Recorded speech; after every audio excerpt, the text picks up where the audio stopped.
got a match, buddy? Yeah, sure. Thanks. Say, if I ain't being so much of a poke nose, what's the idea of all this hay-foot, straw-footing? All this what? The bunion raising, the parading. Oh, they're dedicating the new city hall this afternoon. The papers have been full of details. Where have you been? Me? Oh, I just got into town, buddy. I wouldn't know about this. Well, if it ain't Trigger Gogan. Copper. Listen, Copper, you'll never take me. Yeah, I've got you covered, Gogan. One move to your pockets and I'll let daylight shine through you. Just the other one now. There. Hold hands with yourself now till we get to headquarters. Boy, I'm glad to see you. This is the sweetest pinch I ever made. Taking Trigger Gogan, the bold, bad bandit. But not for long, Fusey. No? No. Just the rest of your unnatural life. You got a little unfinished business to take care of up to State Penitentiary. Our radio play for this week, Repentance, is a dramatization based on a story entitled Once a Thief, Always a Thief Proved Again. This story will be found in the fascinating pages of next Sunday's issue of the American Weekly, the educational and entertaining magazine distributed with every Hearst Sunday newspaper from coast to coast. Afternoon, Mrs. Riddell. Good afternoon, my good man.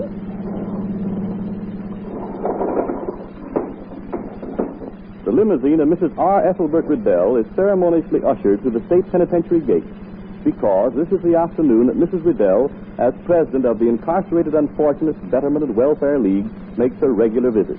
She is accompanied by her pretty niece, Barbara. Oh, Barbara, my dear, you'll be surprised how really intelligent some of these poor unfortunates are. Yes, I'm sure, Auntie. Now, let me see. Have I forgotten to bring anything? Candy? Cigarettes?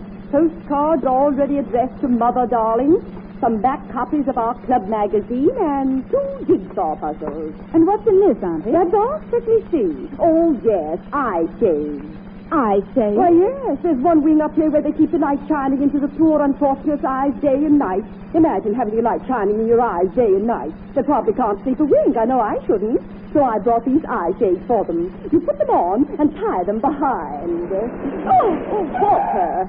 Sorry, madam. My fault. My hat. I can't see a thing. Here, Auntie, let me take that box. Thank you, my dear. It's a good thing the Lord gave me a rather generous nose. There's no telling where my hat would have landed. Here we are, madam, at the prison office. Shall I carry some of these things in, Auntie? Well, don't bother, Barbara. Walter will bring them. Oh, my hat. Low bridge, madam. You're telling me I'll not have any hat or nose left if this keeps up. Oh, Walter, Yes, madam. have a trapdoor cut in the top of the car so that I won't have to crouch every time I get out. Very good, madam. Now, come along, Barbara. I can't wait to see number 987654. Who's that, Auntie? Oh, I don't know his name. He used to be a bandit or something, but now he's reformed, my dear. He's a trustee in the office. Oh, here we are.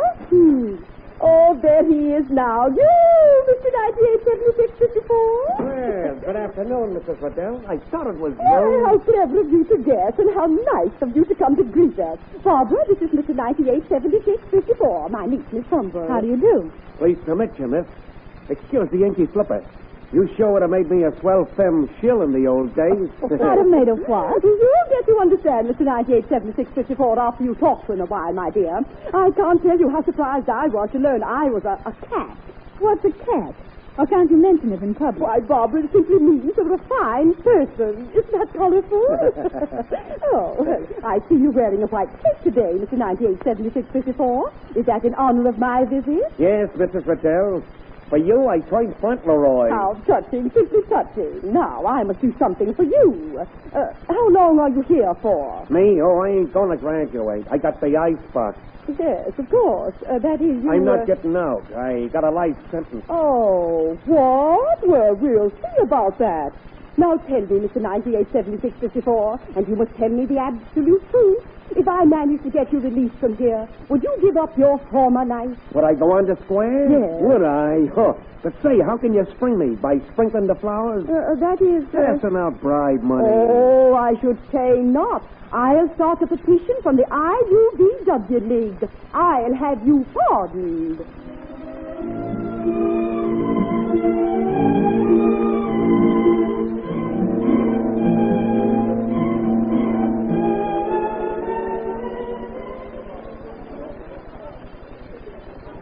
Jerry, you're early. I'm so glad. Isn't this thrilling? Hiya, Barbara. What's this crowd all about? A coming out party? Now, Jerry, you know about the model prisoner they've just released from the state penitentiary. Yeah, a bird named Gogan who was in for being a habitual crook. I know. What of it? Well, Auntie is presenting him at the tea this afternoon. Holy, what a story from Who's Got a High Society in one piece. Let me phone my city desk. I don't think that's a bit funny, Jerry. Mr. Gogan has reformed. Reform? Mike Gogan? Trigger Gogan? That's what he used to be called. But from now on, he's Mr. Alvin Gogan to you newspaper reporters. What do you mean, Alwyn? That's the name Auntie's given him. She'll tell you what it means herself. Oh, here she comes. Oh, there you are, Barbara. Hello, Jerry. Hello, Mrs. Riddell. Delighted to see you.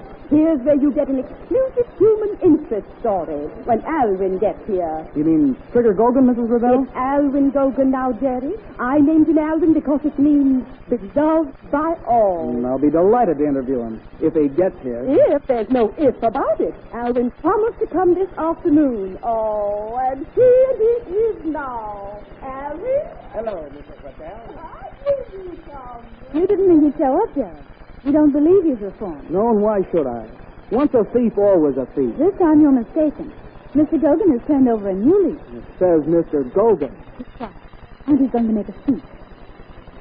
Friends, I have the privilege to introduce to you our guest of honor, a man who has realized that crime does not pay, As much as it used to. and that honesty is, after all, the best policy. For honest people. Please, Jerry. Friends, I present Mr. Alvin Gogan. Ladies and gents, as Mrs. Riddell here says, the honest life is the only one.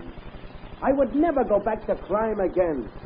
I used to stick up banks and slug policemen and altogether live a dangerous life. But I never killed a policeman. I wouldn't commit murder. In my stick-ups, I used a gun with blanks. Thank you, folks. But that's all over now. And I'm going to write the story of my life. And the last 2 chapters will be on crime don't pay. I thank you. Gogan, oh, Gogan. I'm from the evening paper. Can I quote you on that? Sure. And you can say that nothing would tempt me to leave the straight and narrow. There's your story, Jerry. Oh, come, Alvin. I have some plans for you. Yeah, there's my story, and I'm stuck with it. Why, that two-faced chiseler isn't on the square any more than I'm king of the underworld. He sure has pulled the wool over your aunt's proboscis. Aren't you awful? I think my aunt is doing a wonderful thing, giving that poor, unfortunate man a chance. A chance to rob her some dark night. Oh, Jerry Davis, I never want to see you again. What? Oh, now, Barbara, No, listen, not until you come to apologize for the things you've said about Mr. Gogan and Auntie. Goodbye.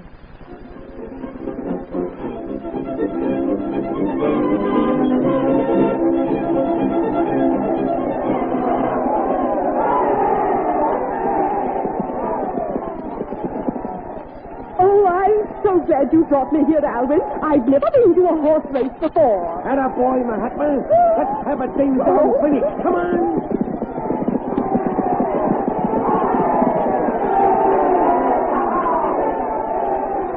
Race was won by Winall. I'm again second. Idle hour third. Oh, gracious. If Mahatma hadn't turned around and started back to meet those other horses, he'd have won. Hi, Gogan. Gogan. All right. Good luck, Gogan. Thanks. Oh, who are those people, Alvin? Why, I don't know, Mrs. Riddell. I never saw them before. But that's the way it's been ever since that piece come out in the paper about me being let out of the rest house. Oh. You know, everybody waves at me, and they call to me. To be so popular. Oh, and you really couldn't be tempted to go back to a life of crime? Oh, no, sir. What? I mean, ma'am. Oh. No, crime don't pay. And now, if you'll excuse me, I'll run right down to our bookie, Mrs. Riddell, and place this bet on the next race. Certainly, Alvin.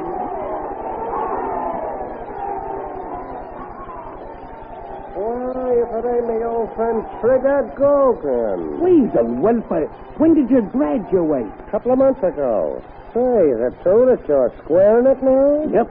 I'm living on the square now, Weasel. And it's a swell racket. Yeah. I'm drawing down a century every week, and it don't burn me fingers, neither. A century? Is that all? Why, say, that's chicken feed compared to what me and you could get in 5 minutes if you'd bite the joint with me. I told you I'm living on the square now. What's the lay? It ain't far from here.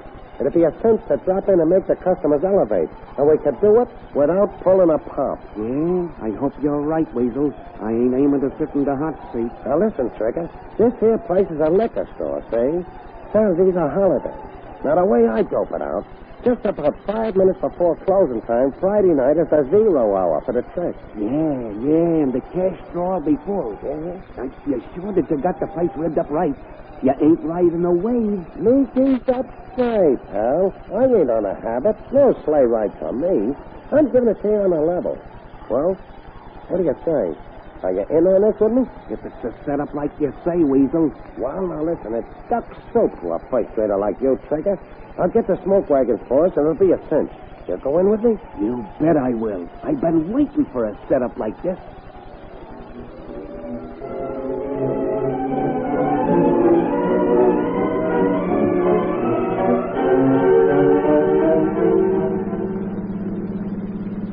Is this the place we're coming to? Yeah. Drive up the front door and leave your engine running. We can get in, scoop up the hip G, and out again. Nobody will recognize these overalls and masks. Okay. Here we are. The coast is clear. Come on. Now remember, look, you keep 'em covered. I'll get the kale. Okay, Trigger. Get 'em up. Everybody. This is a stick-up. Don't nobody lose their heads and everything will be okay. Lock the door. Get away from the cash drawer, you. Somebody's trying to get in the door. Shall I let him in? No, let 'em think the place is closed. I'll get the dough. There's no dough here. This is only chicken thieves. Hey, there's a customer coming in the back door. Well, come right in, stranger, and join the party. Hey, you, come back He took here. it on the lamb. Come on, let's go, out the back way. Stop right where you are. You're under arrest. You'll never take me, honest bull. Shoot him. Hey, you killed a cop. We got a scram. Yeah, they killed Grady. Let him have it, men. Wait, don't shoot. Give me a chance, will you? Give me a chance.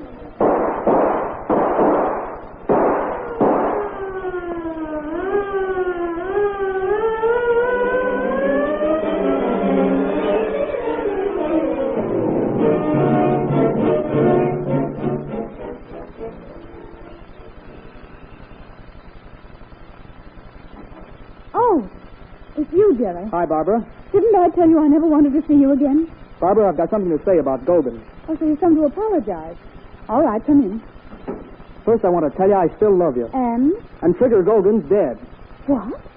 How did he die? Oh, here you are, Barbara. Oh, Jerry, I didn't see you. Barbara, what do you suppose could be keeping Alwyn? I can tell you, Mrs. Riddell. Gogan's dead. What? He was killed in the holdup of a liquor store tonight. Oh, you're sure? You're quite sure? Here's the story in the latest edition. Oh, Alwyn killed in a robbery. And he told me he was only going out to see a man about something. A dog, I think it was. The radio drama to which you have just listened was taken from the amusing story which will appear in next Sunday's issue of the American Weekly, the magazine which comes to you with your Hearst Sunday newspaper. You will find this interesting story under the title, Once a Thief, Always a Thief Proved Again. This is Wentworth announcing and turning the microphone over to your own announcer.